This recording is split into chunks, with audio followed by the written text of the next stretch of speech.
The Patriots Beat podcast here on the CLNS Media Podcast Network and on Patriots Press Pass. I'm Evan Lazar, joined as always by Alex Barth. And Alex, we got a pretty big game to talk about. Maybe some people have heard that the Patriots are going to be traveling to Buffalo Orchard Park, to be exact, to take on the Buffalo Bills on Monday Night Football with the AFC East on the line. And I do think that even though a lot of people are effusive with their praise about the Patriots during this 6-game win streak specifically, and Bill Belichick's getting a lot of love and Mac Jones is getting a lot of love, this game to me, Alex, is a true litmus test, right? A really good football team in Buffalo, won the division last year, a favorite to win the Super Bowl this year coming into the year. If you go into their place in prime time and you pull this thing off, then I think we can seriously be talking about the Patriots as true contenders in the AFC and maybe get them over that hump of they haven't beaten anybody and all that kind of stuff.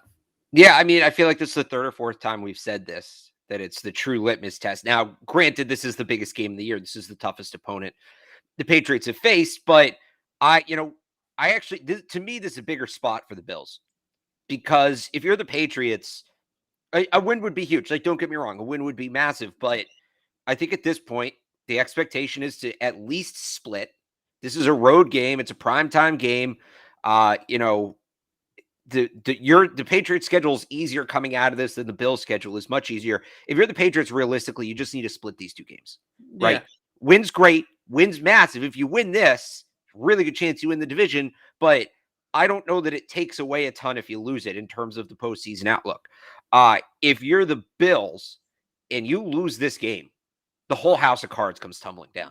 Yeah. Right. This is, and I know we heard it mostly from the fans, but there's a little bit from the players that now it's Buffalo's turn. They're going to get their 20-year run in the AFC. Now, all of a sudden, you lost 3 of 5. The boogeyman came back into your house and beat you on prime time, right? I don't mean to use boogeyman to invoke 2019. I mean, Bills fans see the Patriots. They see Pat Patriot in their nightmares. Like when they close their eyes and go to sleep, they see the Pat Patriot logo and wake up screaming. That guy comes back in and beats you in one of the biggest games, probably the biggest regular season game in franchise history, at least in the last 25 years. Yeah. Like and I don't know that the Bills are mentally, I think the Bills might be a little mentally fragile. Well, I was on Buffalo radio yesterday, the day before, and Sal Capaccio, who's their Bob Sochi, right? He calls the games up there in Buffalo. He said that this is the biggest Bills home game since their playoff runs in the 90s. Not close. The biggest Bills home game since those playoff games in the 90s. They hosted a playoff game last year. Right? They hosted a playoff game last year, and they're still talking about this game as even bigger than that. And if you look at just in terms of the matchup, the Bills have, at least on paper, the better quarterback, the more experienced roster, a team that has been there last year, made an AFC title game last year, maybe a little bit further along in their rebuild or whatever you want to call it. The Bills should win this game. Right? The Bills should win this game. They are at home. They have the better QB. They have the more experienced roster, and they have some battle-tested, experience from last year and even at times this year. So I'm with you. I think that if Buffalo loses this game, then they are going to kind of fall into that realization of maybe that was just 1 year. Right? Maybe that was just a pandemic season, the year after Tom Brady left the Patriots, and now the Pats are back and we're in a dogfight again in the division. And now we really have to start worrying about this. The other angle I want to take at this real quick. Well, can we do one more on this build-up angle? I got an interesting one for you. Yeah. This is on the build-up angle too, but go ahead. Okay. This will be the 121st Patriots-Bills game of all time. Yeah. They met once in the playoffs in 1963, if you want to count that. This has to be the biggest Patriots-Bills game of all time, right? It's up there. Yeah. I mean, they've never what else is there? I gave you 1963. Yeah. When have both teams been this good at the same time? Yeah. Outside of 1963. Yeah, because, with the Brady years, the Bills were never really there, right? They never really were good enough to be a true rivalry game. This feels like a rivalry game. This feels like the Patriots are playing a division rival's in a big spot. The other analogy that I wanted to use, and I know we keep on going back to this one, and I think it's relevant, but maybe a little bit overblown. But in 2001, the Patriots played the Rams in week 10, right? They lost that game, but in all the DVD documentaries following their Super Bowl win, they talked about how going toe to toe with the Rams that night and playing a tight game, they lost 24-17 to St. Louis at the time. That gave them the belief that they could hang with the big dogs, right? That they were a legitimate team that could hang with the big dogs. Now, I kind of think the Patriots might have already had that game in week 6 with Dallas and week 4 with Tampa, right? Where they went toe to toe with the two best teams in the NFC for my money and were able to go blow for blow with them. But if they play, to your point about this being bigger for the Bills, even if the Bills win this game, but they win this game 31-28 on a last second field goal and the Patriots play a great game and nearly beat them, I still think that is enough momentum for the Patriots that their season certainly is not going to go in the tank just because they lost this game. And they'll look at it and we'll say, well, in a couple of weeks, it's at our place, right? And we're going to get this one back. Yeah, no, I mean, I think, and again, you look at the schedule ahead, I don't think losing this game, unless they get totally blown out, I don't think losing this game derails a ton for the Patriots.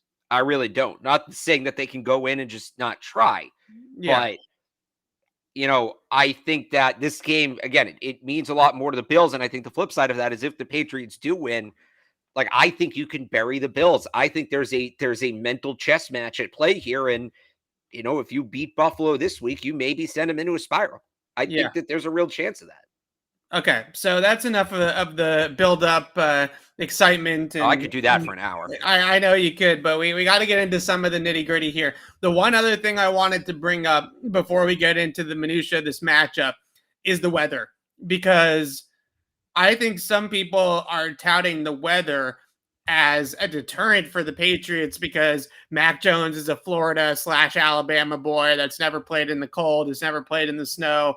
But I actually think that if it snows and it's rainy and it's windy, like the current forecast is projecting basically a nor'easter style type of game, that heavily favors the Patriots in my mind, heavily, because Buffalo truly is built on offense, at least, like a dome team playing in a bad weather city, right? They want to throw the football. They want to spread you out. They want to get into a track meet with you, and they want to push the football down the field. If it's snowy and rainy and windy and all these conditions become a factor, the Patriots are the team that's built for that style of football. They can run the ball. They are the more physical team. They have the better offensive line. If this gets into one of those true December snow games, right, a bad weather game, I think that heavily favors the Patriots, and I think Mac will be perfectly fine in the conditions. But most importantly, they're able to run the football and win in the trenches in that style of game even more just because of the weather impact. Yeah, I think this is, not to say that they're not going to need Mac to make plays. You always need your quarterback to make plays, but I think this is a game where Mac is kind of in the passenger seat. Yeah, I do. I just think based on everything, and it's nothing against Mac. The Patriots are a game plan team. When you look at what the Bills want to do defensively and what they do best defensively, you come out, you run the ball. I think, and the weather only exacerbates that, right? I think that's the word, exacerbates. So, I think that the worst condition, I mean, you said it perfectly. The Bills are a dome team. Yeah. They're a dome team that happens to play in upstate New York. And they do what they do. I know that the Patriots have kind of touted the Bills as being a game plan team. Yeah. They throw the ball 80% of the time on first down. Yeah. I mean, they're not beating anybody with deception. They're beating you with pure talent. The Patriots generally feast on those teams. So I think the bad weather, although it might be iffy for Mac, I think overall it helps the Patriots. Yeah, I think so as well. I just feel like the way the Patriots win this game from a big picture standpoint is they want to win an uglier game. Right? If you try to get into a flashy, greatest show on turf type of game with Buffalo, you're going to lose that way, right? You're not going to go toe to toe with this passing attack and go blow for blow with Josh Allen and go back and forth up and down the field. You don't want a shootout. You don't want to track meet. You want to muddy this game up. You want to ugly this game up. You want them to feel you. You want them this game to be a hard-nosed, gritty, tough, hard-hitting, physical type of football game. That's what the Patriots are going to try to do in this game. Buffalo wants to play the total opposite way. Their defense is aggressive. They're fast.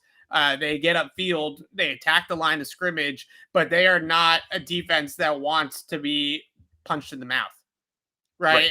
They are not one of those types of teams. So I still feel like even on both sides of the football here, that type of gritty, hard-nosed type of team, that is what the Patriots can be in this game, and hopefully the weather will help them get there. One last angle here we need to discuss, I feel like, that's extremely important to this game from a big picture standpoint, is the status of Kyle Duggar, because this is, to me, a really difficult situation for the Patriots in this particular week in particular, right? Yeah. Like, having Duggar not play in any game is tough. He's one of their best players on the defensive side of the football, certainly one of their most athletic, explosive, versatile players on that side of the ball. So to not have him out there is tough every single week. But this is a game where, ideally, based off the matchup, you want to play most of this game in nickel and dime defense. You might even want to play most of the game in dime, right, with 6 defensive backs on the field. But if you're going to play 6 DBs on the field, you need to have a physical presence in the box next to Hightower or next to Bentley or whichever linebacker ends up being out there. If you have a 6-man box, and now Adrian Phillips is your 6th guy in the box, it's a much different, no offense to Phillips, who's a very good player too, and just in a different way. The lack of physicality there, I think, is a big time factor. So I'm fascinated to see how Bill Belichick game plans now, because it doesn't feel like Kyle Duggar is going to be ready to go. It just, based off of the history, the extra day, it being on Monday night, does help them, right? You know, it gives them an extra day to get him cleared of protocol. But based off of how this has gone for most players in the past, it's lofty to return in the same week that you test positive. It usually doesn't happen. And I think using Phillips, so Duggar has played 81.3% of the Patriots defensive snaps this year. 81.3. That's the 4th most, 3rd most in the secondary behind McCourty and JC Jackson. And so people say, all right, well, you have Adrian Phillips. They're similar players. Well, here's the problem with that. Adrian Phillips is 5th in terms of usage. He's like not even a percent point behind. I think he's like 0.7. Because that's really because, not to cut you off, but that's because Miles Bryant is their 6th defensive back in reality. Right? Their base defense right now is big 3 safety nickel, right? Where they have Duggar, Phillips, and McCourty with JC Jackson and Jalen Mills on the field at the same time. So those 5 guys are your top 5 in that secondary, and Bryant is really the 6th guy. It's not like they're taking one safety out and putting one safety in. So, well, the reason I bring that number up is, okay, so if you want to replace Duggar with Phillips, fine. You've replaced 0.7% of the snaps. Right. Now you still, okay, so you went from the guy who plays 81% of the time. Now you need to fill in 80% of the time with Phillips if he's moving into Duggar's role. So I think there's a couple options they have. I don't know that I love any of them. I think you could talk about having Jalen Mills play some safety where he played last year, and then it's either Juwan Williams or Sean Wade or whoever, Devontae Bosby, whoever they have on the practice squad at that other outside corner spot. Not sure how I feel about that one. I think more Jamie Collins and just using his athleticism to try to mimic some of what Duggar does. And I don't know that he can perfectly do it. And by the way, Collins still has to be activated. He's on IR, but he's practiced this week. If Collins can go, maybe using his athleticism to mirror some of what Duggar does. Realistically, it's probably a combination of those two plus some other things, but those feel like the best options right now. I don't know that either one's a great option. I don't know that I'm excited about either one. And it's nothing against Collins and it's nothing against Mills. It's just you're now playing somebody out of position, which you never want to do. But those feel like one of the two paths they're going to take in order to kind of fill in for Duggar. Yeah, it's tough because, like I said, his physicality against the run and him playing big. He essentially plays like a pseudo linebacker in the box, right? He's somebody that can take on blocks at that level, take on guys in the hole and running backs in the hole at that level. And you're going to go into this game, and Buffalo doesn't like to run the football a ton, and they don't have a ton of efficiency running the football either. So you're going to go into this game basically conceding what you give up on the ground, right? If you give up a $150 on the ground to Singletary and Breida, then so be it. So if that's the case, then I think that you can play Duggar in the box and basically get that linebacker back against this type of team, right? Right. And then he can also handle some of the short zone responsibilities, some of the more stressful zone possibilities. And that's, I think, really big for them as well. Without him in there, that's my biggest concern is, okay, so now if you play nickel, traditional nickel with 3 cornerbacks in there, and you have the 2 off-ball linebackers, that's all well and good. But now either Hightower, Collins, if he's healthy enough, Bentley, Van Noy, one of those guys is going to be in a stressful zone coverage situation. And that's what I want to segue into is Bill Belichick versus Josh Allen, which I think is a great matchup, right? Can I give you some numbers? I have some great numbers on this. And Brian Dable for that matter too. You know, got to throw the coach in there as well. So you want the numbers? So yes, Josh Allen's first 4 starts against Bill. That covers the second meeting in 2018. He didn't play in the first one. The second meeting in 2018 through the first meeting last year. Josh Allen in those 4 games, 50% completion percentage, 183 passing yards per game, 3 touchdowns, 6 picks. Yeah. And before you say, oh, well, he got the best of 2020 Patriots, right, in the first game last year, and this is the year where Allen almost won MVP, 11 of 18, 154 yards, no touchdowns, and a pick. And then there was the game last year at Gillette. 75% completion percentage, 320 yards, 3 touchdowns, no picks. It's jarring. It's jarring to the point where you wonder if he can repeat it. It's jarring to the point where you wonder if it was just a fluke and he hasn't actually figured Belichick out. Yeah, so Belichick didn't have the horses last year to go up against him in that second match. If you look at some of the starters that were on that defense when they went into that game, it's an ugly lineup, right? It's especially in the front 7. They might have had the secondary to keep up with them at times, but in the front 7, they do not have the pass rush in the bodies that they have right now.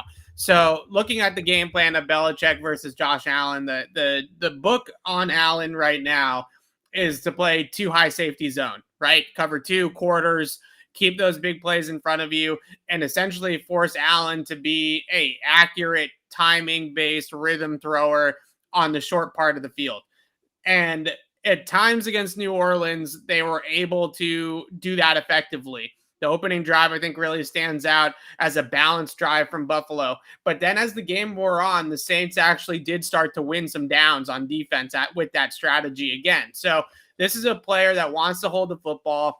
He wants to get the ball down the field. He wants to hold it and extend plays in the pocket with his legs to then go ahead and throw the ball deep. So if you can keep everything in front of you and you can force Josh Allen to dink and dunk against you all the way down to make this Bills offense go on a 12, 13, 14, 15 play touchdown drive, right? You can't give up the 4-play touchdown drive, but if you give up a 15-play touchdown drive, then that's playing right into the Patriots' hands. Get after them with the pass rush, force turnovers, and the biggest reason why you want them to have to string plays together is because Allen is prone to mistakes, right? So when he has to go on a drive and make 5, 6, 7 good throws all on the same drive, then that can be really problematic because one of those throws ends up going to the other team, right? So that's what you're hoping for. The zone is going to be huge this week. The Patriots do not have the bodies in the secondary to match up man-to-man against Buffalo. They just don't. They maybe J.C. Jackson and Stephon Diggs trade blows. Obviously, didn't go well for JC the last time around in that last game last year, but maybe they can find a way to help him out there a little bit more. But then you have, Mills on, I guess, Gabriel Davis, and you have Miles Bryant on Cole Beasley, which I don't like that matchup at all, without Duggar, who's taking Dawson Knox.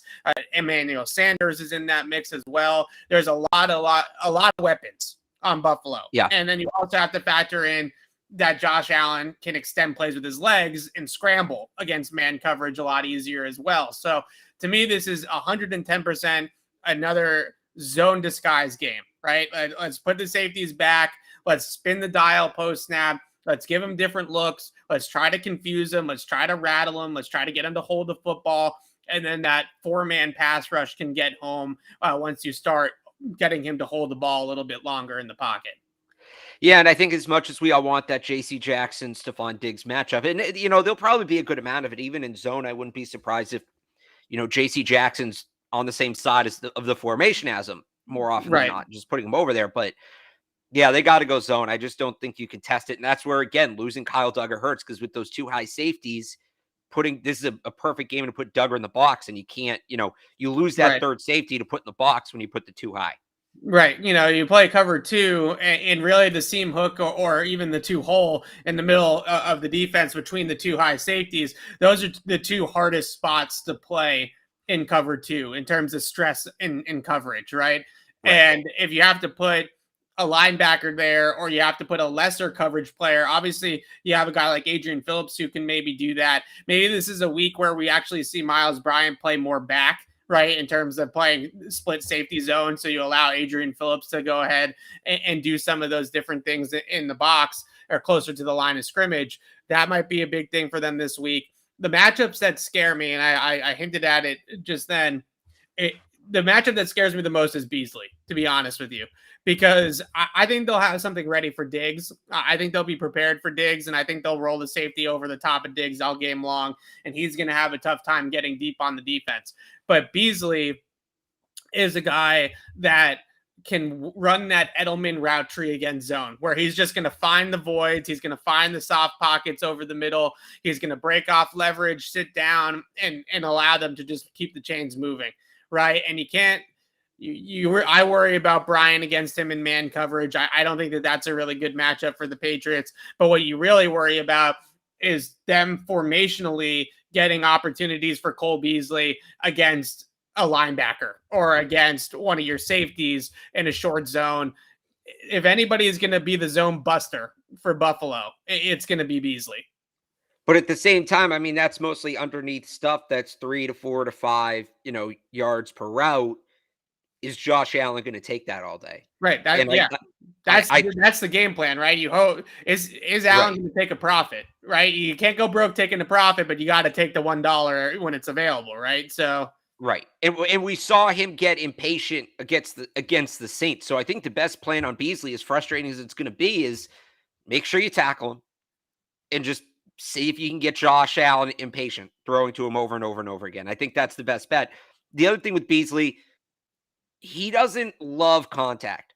Yeah. If you kind of knock him around early, his hands get a little slippery. So I think that's a big part of this game too, is if there's a shot to line him up over the middle, I'm not saying intent to injure, but if you can line him up over the middle early in the game, I think you got to take that shot, because if you knock him around a little bit, he might check out. And if he checks out, it changes the dynamic of the game. It does feel like a big game for jams and redirects at the line of scrimmage, right? If you're standing over Knox, or if Beasley's like in tight number 3 inside or something like that, Matt Judon or Kyle Van Noy just popping those guys as they're trying to come off the line of scrimmage seems like that would be a good way to kind of get to this Bills offense. Just like the Patriots offense, which we're going to get to in a second, the Patriots defense needs to lean on Buffalo. Right. They need to physically impose their will against the Bills. They need to be the more physical team. In a lot of ways, this matchup, from a schematic standpoint, is totally different. But from a big picture physicality, mental aspect, what the Patriots did to the Rams in Super Bowl 53 is what they should be doing to the Bills this week. Right. You want to crunch these guys. 36. Yeah. No. This past one. Well, it was the game plan at 36 too. Remember, hit them when they have the ball, hit them when they don't. Yeah. Fair enough. Yeah, you want to hit all these guys in the mouth as much as you possibly can. Lastly here, Dawson Knox doesn't scare me that much, and I know that's going to be a little bit of a surprise to some people because of the numbers that he's put up. He's good in the red zone. You do have to worry about him on some of those scheme type of plays where they slide him across the formation or they kind of gadget him open, if you will, to a degree. But I think he's widely overrated. I've watched a lot of Bills tape this week, and I don't know. I don't see it as Dawson Knox being this oh no, we gotta really shut this guy down, right? Like if Dawson Knox is the one that's gonna beat you, then I kind of think the Patriots have to live with that a little bit. Yeah, I still think the one you let beat you is Cole Beasley, just because it's the checkdowns, it's the shorter plays. Like they're gonna Dawson Knox, if he beats you, probably beats you for a touchdown. I don't know if that's the case with Cole Beasley. That's fair. I just, to be honest with you, I think that they'll, even without Duggar, they'll be able to handle Dawson Knox. I don't know what it is. He's an athlete. He's physical. He reminds me a lot of Jonnu Smith, to be honest with you, right? Like that kind of player that is, you have to, in a lot of ways, Dawson Knox is not going to get to the top of the route and burn you, right? He's like Hunter Henry, right? Who can run a great route and get open. Knox is a seam runner. He's a scheme touch type of guy, scheme play type of guy. Get the football in his hands, watch him run with it, that type of thing. I don't know. Those types of guys I think can be down. Jam, hold him up, worry about him when it's a design play to try to get the football to him. But I wouldn't worry too much about who's going to cover Dawson Knox, right? I don't think it's necessarily that. I think it's more from a schematic standpoint that they do try to get him involved, especially close to the red zone and inside the red zone. That's a big Dawson Knox area for this team. So to be aware from that standpoint is going to be important. All right, let's move over to the other side of the football. I like that this matchup has a start with the defense, right? I think that that's a good thing for Mac Jones in a lot of ways, because as much hype as Mac has gotten over this 6-game winning streak and over this season, he kind of feels like a little bit of a cliff note in this matchup, right? It's a lot about the Patriots versus the Bills, Belichick versus Josh Allen, that type of thing. I don't know how much is really going to truly be on Mac's plate, but the question that I have to pose to everybody here is, everybody in that stadium is going to know the Patriots are going to want to run the football. Right? The Patriots know they want to run the football. Buffalo knows they want to run the Pats want to run the football. Can the Patriots run it anyways? Because last week against Tennessee, they threw for 310 yards. They scored 36 points. They made it work without the running game. But the Titans said, we're not going to let you run the ball. You're going to have to beat us a different way. And Tennessee was able to take away the run. So the Patriots have not, in my mind, I guess maybe against Cleveland they did to a degree. But they need a game, and in this game in particular, I think is a huge one for it, where everybody knows that Damian Harris and Ramondre Stevenson are getting the ball, and they're still able to run it down people's throats. And I think there are opportunities there for you to run against Buffalo, but I think that they're going to be ready for it. I think they're going to put 7-8 guys in the box. I think they're going to use Hyde and Poyer aggressively against the run and Teron Johnson out of the nickel corner spot. I think that they're going to be aggressively attacking the line of scrimmage against the run. This could be another game where if you can get them to bait them into that, right, where Mac cooks off a play action, it could be. Buffalo is a very good play action passing defense by the numbers, but maybe just in a game plan situation, that's where they are able to create opportunities. But before we get to that, do you feel like the Patriots can run it on Buffalo, even with Buffalo expecting them to want to run the football heavily?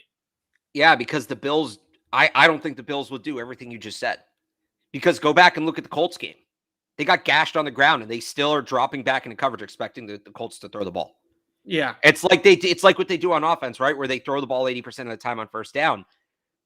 They seem totally disinterested in the run on both sides of the ball. They just seem totally disinterested in it. To me, it's all about what you do up front. Star Lotulelei isn't quite Jeffrey Simmons, but he's a good player. Yeah. And we saw the kind of the problems Simmons caused last week, right? So if you can neutralize, I think it's a big game to you got to kind of try to get Tremaine Edmonds out of the box. If you can get a man on tight ends, like moving guys outside, if you can get him out of the box and contain Star Lotulelei, I think you'll be able to run the ball, because I don't think the Bills will sell all out for the run. I don't think they'll do it. They haven't really done that this year. Yeah. So I'm not too, they could do everything you said, and that would be a problem. I don't think they're going to do it because they haven't done it. They don't seem very interested in it. That's just if they're truly a game plan team, and Belichick, I think, is a little bit wary of calling Sean McDermott a game plan defense, because they pretty much do what they do defensively week in and week out. The big part of their their structure defensively against the run that's vulnerable is McDermott is a 4-3 over guy. He runs a 4-3 over front. Now it's a 4-2 over, right? Because they run it out of nickel. But out of that front, there's two vulnerabilities that the Patriots can attack. One is to the strong side, the 3 technique, who is usually Ed Oliver, is a one gapping 3 technique. He's a guy that wants to shoot the ball off the line of scrimmage, get into the backfield, a very, very aggressive player and a very, very aggressive role in that defense, right? So what Indianapolis was able to do is they were able to get him to be over aggressive, right? They invited him up the field and then ran wham concepts and trap concepts right behind him into that vacated area. So Oliver is a guy that I think is a fantastic pass rusher, explosive player, definitely can be a game wrecker when he's on his game against the run too. But if you can use that aggressiveness against him, and I do think that he is a little bit undisciplined in terms of his gap integrity, then you can invite him up the field and run it in the same way that Indianapolis did, which was a ton of wham, right? You have you leave him unblocked, right? You let him come through the line of scrimmage. He thinks he's unblocked, and then a tight end or a fullback comes out of nowhere and smokes him, right? You know, that those types of concepts. So using Ed Oliver's aggressiveness against him and that role in that scheme's aggressiveness against him, I think is going to be critical. The other thing that the Patriots can do, and what they've done in the past against this McDermott front, is the over front leaves the backside B gap uncovered, right? They don't have anybody on the line of scrimmage that's over the B gap. So if you put the fullback in the backfield with Jakob Johnson, you can run it away from the tight end at this formation, right? Because they can use the fullback to steal a blocker on the weak side of the formation without having the tight end over there. So that's been a big one for them in the past against McDermott. And then you can incorporate some other things off of that. But those two types of plays lead to the weak side, and wham are the 2 types of plays I'd look for the Patriots to try to run on that opening script and see if they can get the things going that Indy did. Tennessee was able to run the ball a little bit as well, but that's going to be big. And I love the fact that they are predictable, because without Tre'Davious White in the secondary now, I don't think that they're as scary. I don't. I think when you look at the way that they structure their defense in the back end, they play a lot of zone coverage, right? That is a big zone-based system.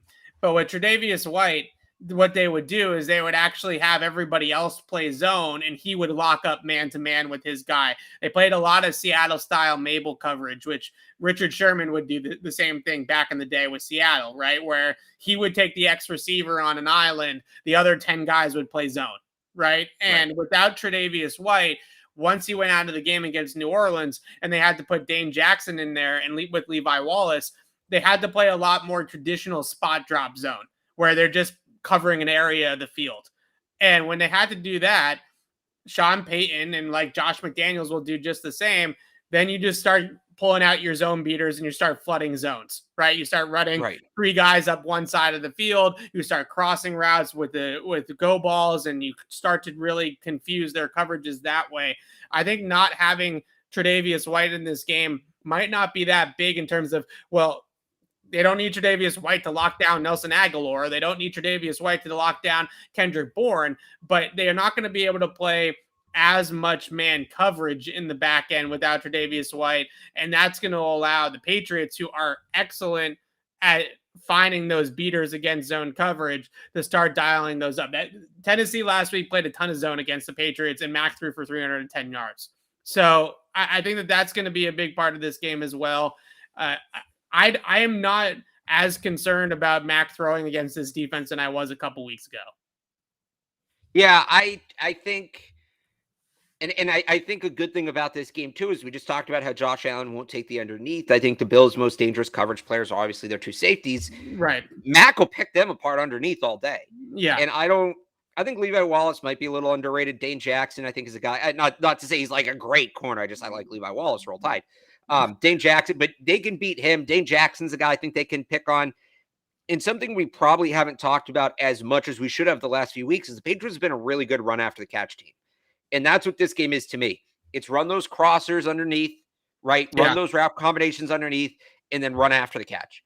And I think this is a team that can do that if they need to. Again, I think running the ball still is the primary objective, but they can beat this zone, and Mac won't, from what we've seen so far, Mac won't get frustrated and start testing things further down the field and start testing Jordan Poyer and start testing Micah Hyde. He's more than happy just keep checking that ball down and letting the receivers make the plays.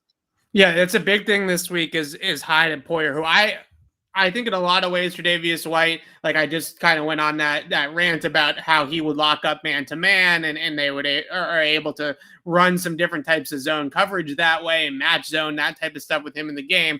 Really, really awesome player. But the lifeblood of their secondary are those two safeties, right? That their system is designed around truly Poyer and Hyde and their ability, as Belichick said on Wednesday, to be interchangeable. Right, those one guy can play deep and one guy can play low. They can play too high. They can play a robber and post safety deep. They can do it all, and you never know what they're going to do after the ball is snapped. They might start in too high and then finish in post, or vice versa. So they can really spin the dial and disguise with those two guys because of how versatile and how interchangeable they are and experienced in the system.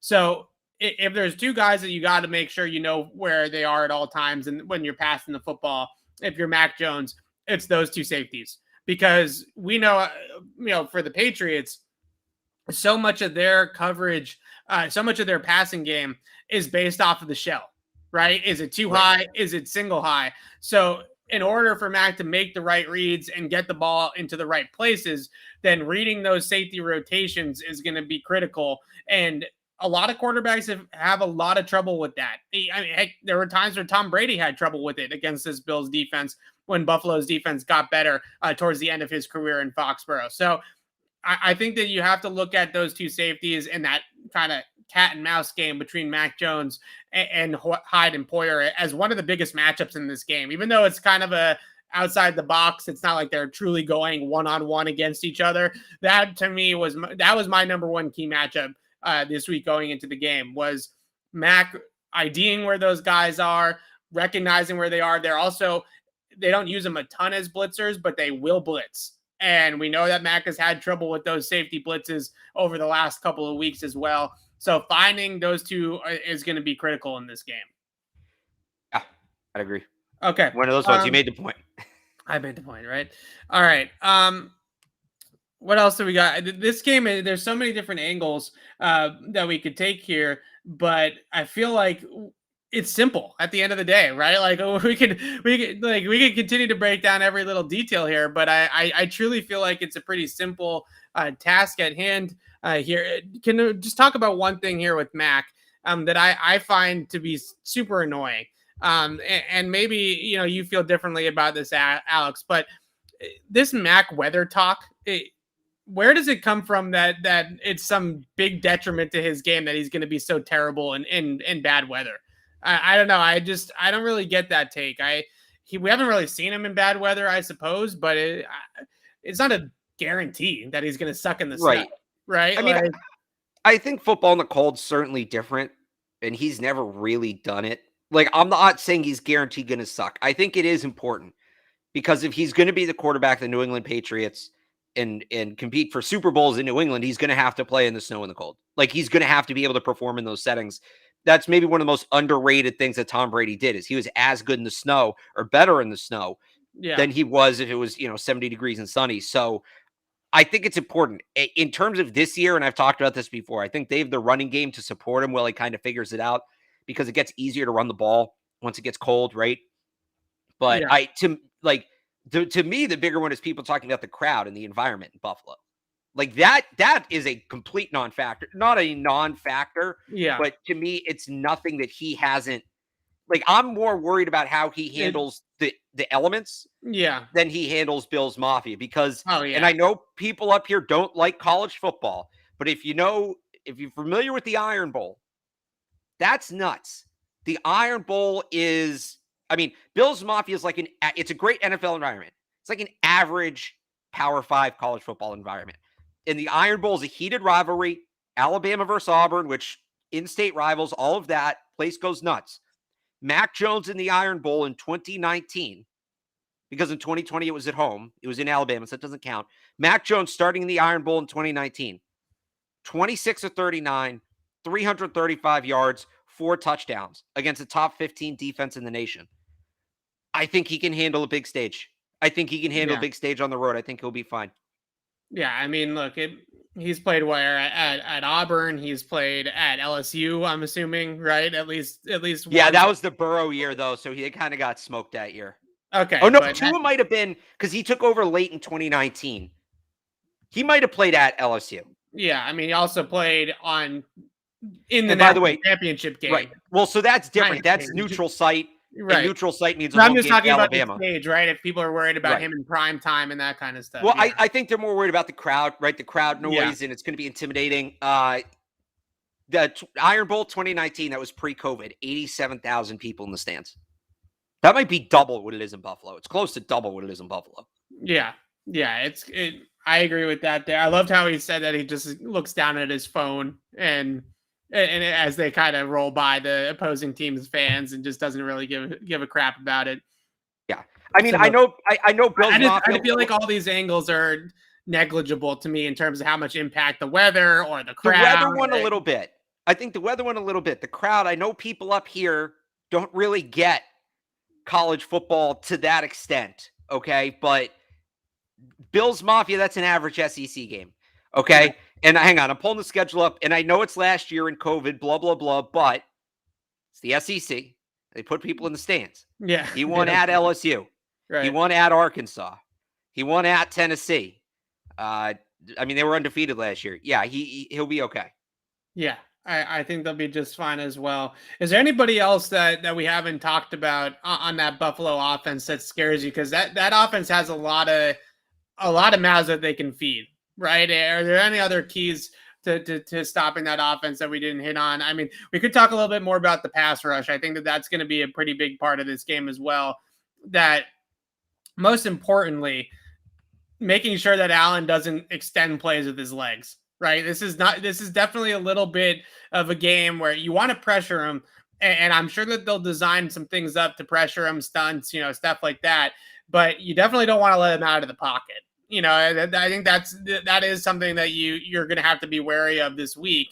And if there's one thing, because he's been fantastic, but if there's one thing that Matt Judon is a little bit prone to, he does every once in a while let the QB out, right? Because he is trying to pin his ears back and get after the quarterback. So how do you see that matchup shaking out? Because the Patriots should have a huge advantage in the pass rush against Buffalo's offensive line. Buffalo's offensive line, they are getting back one of their guards this week, I think, but they've Feliciano. And Spencer Brown at right tackle is also going to play in this game too. So they're going to have their full contingent, but it's still not a great offensive line in my mind.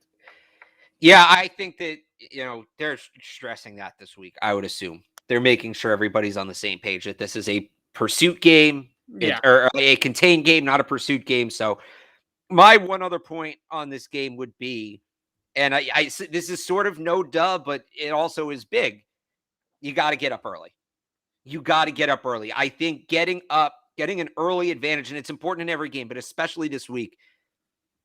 Josh Allen sucks when he's behind. Jim Murray tweeted out the splits yesterday. I mean, we talk about, getting Josh Allen impatient, waiting for him to force things. If he gets behind, it just, it becomes even more so that he's going to start making dumb decisions. And we saw what happened last week. I think part of the reason the Patriots struggled to stop the run last week is the Titans didn't become one-dimensional. Running was still something they could do because that game was close. Now, Buffalo doesn't run the ball a ton, but part of the reason they've had so much success defensively is the offense has gotten them up early and forced the opposing offense to become one-dimensional. And the Patriots defense can kind of sit back in their pass protection, right, in their pass defense, and not have to worry, oh, you're going to run the ball for 5 yards? Fine. It's the fourth quarter. You're down 3 scores. Like, go ahead. Run the ball for 5 yards. So I think getting an early lead and forcing the Bills to become even more if you get an early lead, you duplicate the Bills' biggest weaknesses offensively, which to me are they're one-dimensional and they're impatient.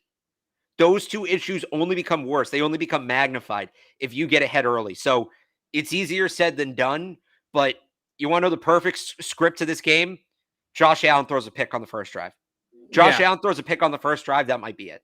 Yeah. Because if you can get it, even if it's 10-0, 14-0 at the end of 14-3 at the end of the first quarter, you're in business. Because now, and like I talked about at the beginning, I don't think Buffalo is the most mentally tough team.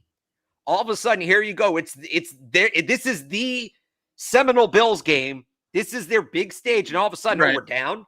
All of a sudden, that sweat starts to build up a little bit. Those hands might get a little shaky, and it's going to snowball on them.